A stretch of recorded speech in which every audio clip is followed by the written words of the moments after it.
Se você pensa em fazer medicina, hoje eu vou te mostrar 5 pontos que você precisa saber antes de começar o curso. Então fica até o final e bora lá? Fala bonitos, sejam bem-vindos ao meu canal. Eu sou a Bia, sou estudante do último ano do curso de medicina aqui no Rio de Janeiro. E nesse canal a gente conversa muito sobre estudos, produtividade, desenvolvimento pessoal e profissional.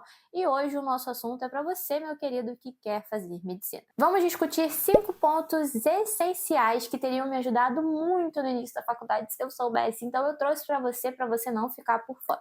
Mas antes da gente começar, não deixe de se inscrever aqui no canal, curtir esse vídeo e me acompanhar lá pelo Instagram também, onde a gente pode ficar mais pertinho, você vê minha rotina ali na faculdade, agora quase formando, e a gente também pode interagir pela DM. Então, simbora para o primeiro lugar, que são os gastos. Quando a gente passa para medicina, ou só surge a ideia de fazer o curso, a gente já fica... Tem gente que já fica animada que vai comprar jaleco, vai comprar estetoscópio, vai comprar crocs, e tem gente que fica super preocupado pensando que vai ter que desembolsar uma grana para sobreviver ao curso. Mas a verdade, principalmente nas faculdades tradicionais, que no início do curso o jaleco é mais do que suficiente. Principalmente no primeiro, segundo ano de faculdade.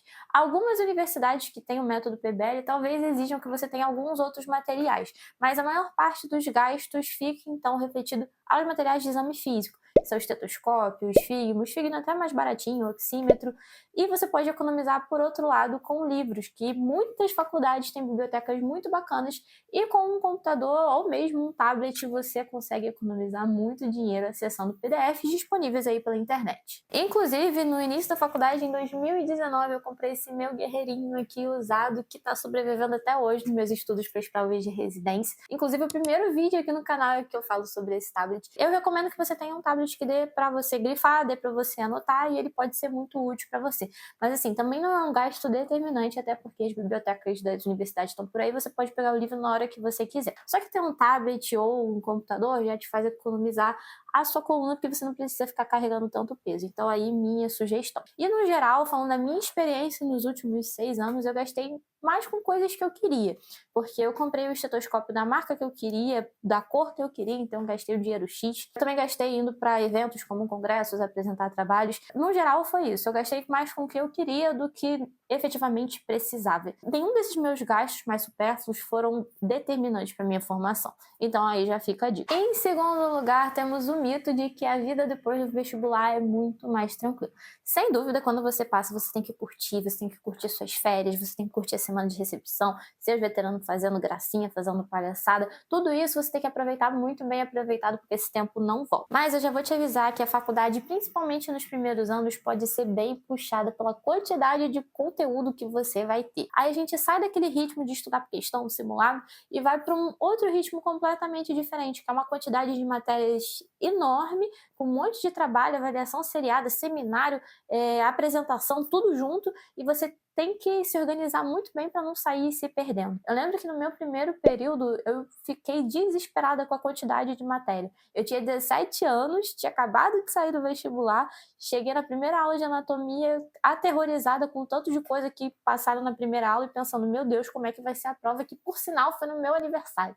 Ai, gente, Deus me livre, como foi aquele primeiro ano, não sei como eu sobrevivi, mas você vai sobreviver. Para você conseguir equilibrar e lidar com tudo isso, você precisa de muita organização. Determinar um horário que você vai estudar, a matéria que você vai estudar, priorizar certos trabalhos, priorizar certas provas, porque aí você vai conseguir equilibrar tudo isso com a sua vida e não ter tanto problema assim. Me fala se vocês querem saber como eu me organizei nesse primeiro ano, depois que eu me adaptei, que eu posso trazer outro vídeo aqui no canal. Em terceiro lugar, um outro mito de que estudante de medicina não tem vida social. Eu sei que no outro ponto eu falei que a faculdade pode ser um pouco difícil, mas a gente tem que saber equilibrar muito bem isso para ela não engolir a gente. Porque apesar da quantidade de coisa que tem, sempre dá tempo de você encaixar uma atividade física, uma boa noite de sono, um momento de confraternização com seus amigos, porque como a quantidade de coisa é tão grande para fazer, se você não faz uma atividade, se você não distrai sua cabeça de alguma forma, você não vai ter outra válvula de escape, você vai viver apenas em função da medicina. O que é muito comum, a gente vê muito acadêmico, muito profissional fazendo isso. Então a gente precisa criar esse hábito de ter nossa vida social, nossa vida saudável fora da faculdade, porque senão a gente vai deixar a medicina consumir e quando a gente vai ver, a gente fica completamente ignorante para todo o resto. Saber balancear é a chave para você manter esse equilíbrio entre vida acadêmica e vida pessoal. Eu, por exemplo, não virei nenhuma noite para estudar. Já dormi pouco, mas eu nunca virei noite estudando porque isso com certeza impactaria na minha prova e eu me conheço, eu preciso dormir pelo menos um pouquinho para ser um ser humano funcional. Então, assim, vai com calma porque dá para sobreviver sem fazer essas maluquices todas. Em quarto lugar, o ciclo básico pode ser bem frustrante.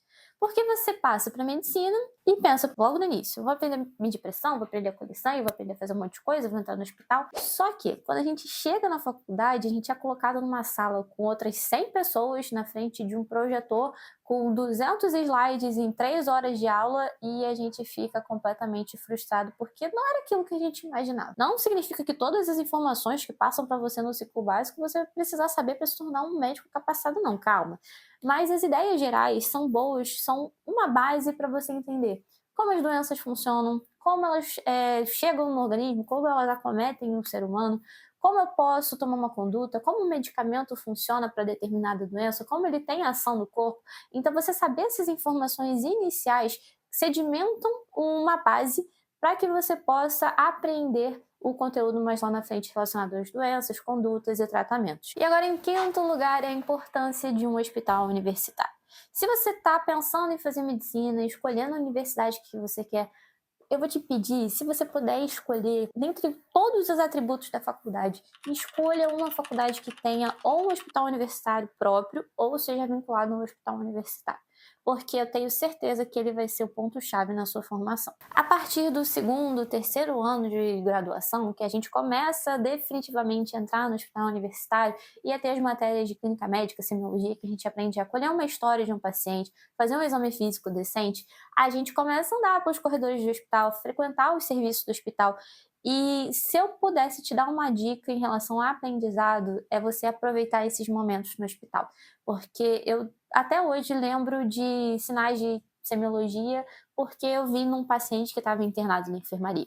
Você correlacionar os dados clínicos à história de um paciente te ajudam a criar correlações na sua cabeça e isso te ajuda a fixar muito mais o conteúdo. Essas faculdades que têm hospital universitário ali à disposição funcionam muito bem no nosso aprendizado, porque a gente é muito mais livre para participar dos serviços, conversar com professores, pedir para fazer um estágio, pedir para tirar dúvida em relação ao exame. Além disso, geralmente nos hospitais universitários também tem serviços de residência. Então, além de você ter o contato direto com o paciente, muitas vezes você tem contato direto com residentes que já passaram por essa etapa da formação que você está passando, podem te ajudar a aprender, podem te ajudar com o exame físico, pode te tirar dúvida em relação à doença, tratamento. Ter essa oportunidade de estar inserido no hospital universitário é muito singular e, ao mesmo tempo, ela tem um impacto muito positivo na formação de quem tem essa oportunidade. Então, eu peço encarecidamente que você considere isso na sua decisão. Então, bonitos, esses foram os 5 pontos que eu trouxe para vocês, que eu gostaria que alguém tivesse falado para mim no início da faculdade.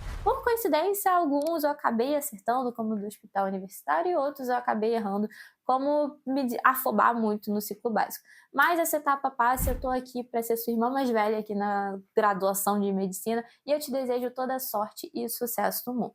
Vou deixar um vídeo aqui que eu tenho certeza que você vai gostar muito e te convido a se inscrever no canal e ir lá no meu Instagram pra gente bater um papo, você acompanhar minha rotina também. Então nos vemos nos próximos conteúdos. Tchau!